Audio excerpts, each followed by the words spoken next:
गुरुदेव श्री आशुतोष महाराज जी द्वारा संस्थापित व संचालित दिव्य ज्योति जागृति संस्थान विश्व शांति के लिए कार्यरत एक सामाजिक एवं आध्यात्मिक संस्था है। संस्थान की आध्यात्मिक गतिविधियों के अंतर्गत प्रस्तुत है श्रेष्ठ विचारों की श्रृंखला प्रेरणा प्रवाह की कड़ी 110।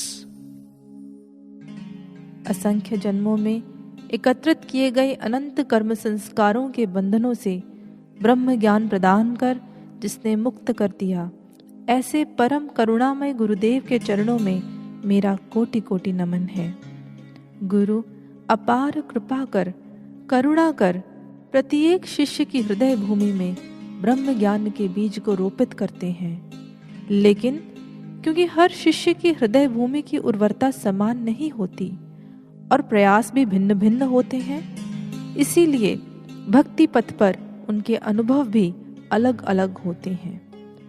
अनेक शिष्यों के कर्म संस्कार कुछ ऐसे होते हैं जिनके कारण ध्यान में बैठते ही उनके अंदर विचारों का बवंडर उठ खड़ा होता है। बहुत प्रयास करने पर भी वे मन को टिका नहीं पाते। ऐसे में एक शिष्य क्या करे? एक बार यही प्रश्न कबीरदास जी से उनके एक शिष्य ने किया। कबीरदास जी ने कहा, जब भी तुम्हारा चंचल मन ध्यान में टिकने से इनकार करे तो इस सूत्र का सहारा ले लिया करो। ध्यान मूलम गुरोर मूर्ति, अर्थात आंखें मूंद कर सर्वप्रथम गुरु की मूर्ति का ध्यान किया करो। उनके दिव्य स्वरूप की आभा को मन में रमाते हुए ध्यान की गहराइयों में उतर जाओ। गुरु के दिव्य स्वरूप का ध्यान करने से मन शांत चित्त हो जाता है।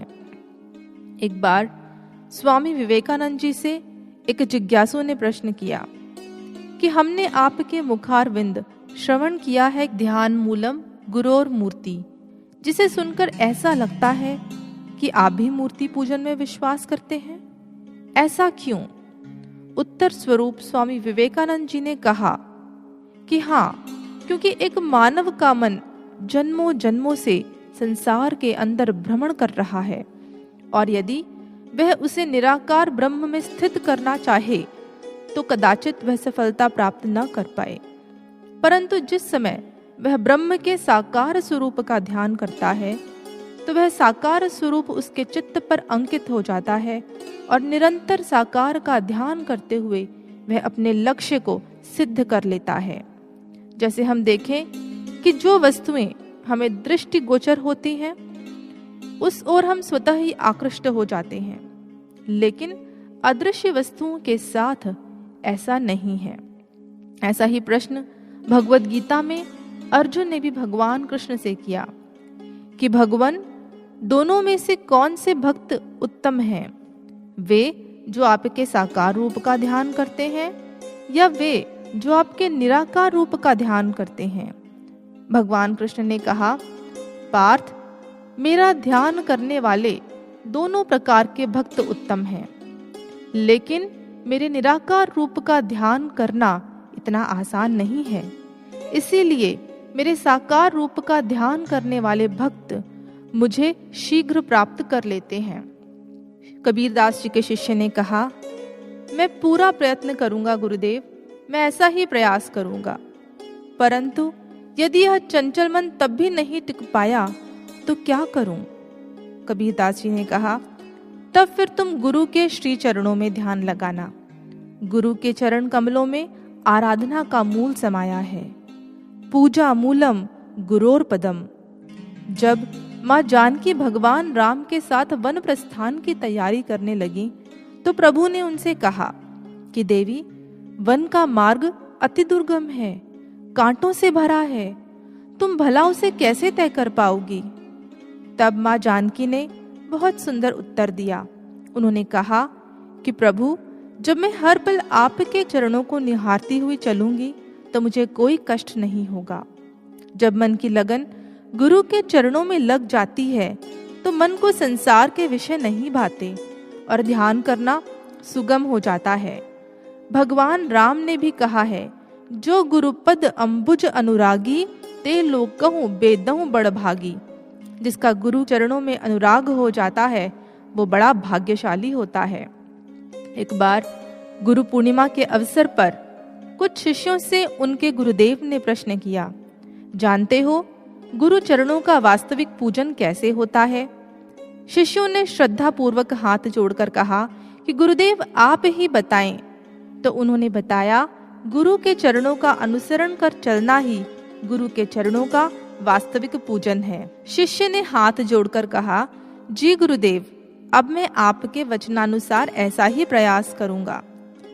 पर क्षमा करें गुरुदेव, मैं इस हठी मन के स्वभाव को भली भांति जानता हूँ। यदि तब भी इस मन ने ढीठता ना छोड़ी तो मैं क्या करूं?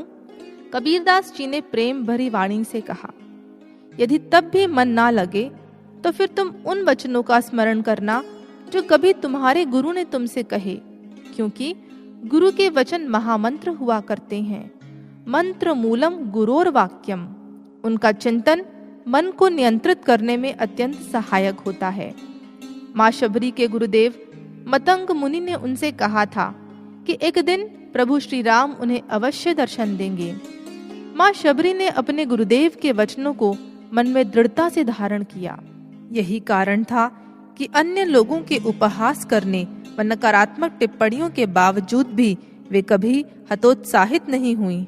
पूरी लगन, प्रेम व समर्पण से अपनी सेवा में सदा रत रहीं, जिसके फलस्वरूप जब उनके गुरुदेव के वचन सत्य हुए तब उन्होंने मात्र प्रभु का बाहरी दर्शन ही नहीं किया, बल्कि भगवान राम का दर्शन कर आनंद विभोर भी हुई। शिष्य के चेहरे पर उदासी के बादल काफी छट चुके थे, किंतु अब भी निश्चिंतता का सूर्य पूरी तरह से उदित नहीं हुआ था। वह याचना भरे स्वर में बोला, मैं जानता हूं गुरुदेव, यूं बार बार पूछना धृष्टता ही होगी, लेकिन इस पर भी यदि मेरे मन ने कोई चाल चली तब मैं क्या करूंगा महाराज? कबीरदास जी ने बुलंद स्वर में उत्तर दिया, तब तुम अपने मन को उन पलों की याद में भिगो देना जब जब गुरु ने तुम पर कृपा की, तुम्हें सहारा दिया। इस सूत्र को सदैव याद रखना कि गुरु की कृपा ही मोक्ष का मूल है। मोक्ष मूलम गुरोर कृपा। और ध्यान मोक्ष की सीढ़ी है। अतः ध्यान का आधार केवल और केवल गुरु की कृपा है। गुरु कृपा ही केवलम। इसीलिए उनसे उनकी कृपा की प्रार्थना करना। संतों का कथन है कि गुरु की कृपा से पंगु भी पर्वत लांघ जाते हैं, गूंगे भी बोलने लगते हैं, अर्थात असंभव भी संभव हो जाता है। शिष्य अपनी जिज्ञासाओं का समाधान प्राप्त कर अपने गुरुदेव के चरणों में श्रद्धा पूर्वक प्रणाम कर आशा व नवीन उत्साह के साथ पुनः पुरुषार्थ करने चल पड़ा। आइए हम भी गुरुदेव के सुंदर स्वरूप को मन में धार कर उनके सरोज चरणों में स्वयं को वार कर उनके दिव्य वचनों को सदा स्वीकार कर और उनकी विशेष कृपाओं को याद कर ध्यान की गहराइयों में डूबने का प्रयास करें। बोलिए सद्गुरु महाराज जी की जय, सच्चे दरबार की जय। प्रेरणा प्रवाह की अन्य कड़ियाँ www.tjjs.org पर उपलब्ध हैं।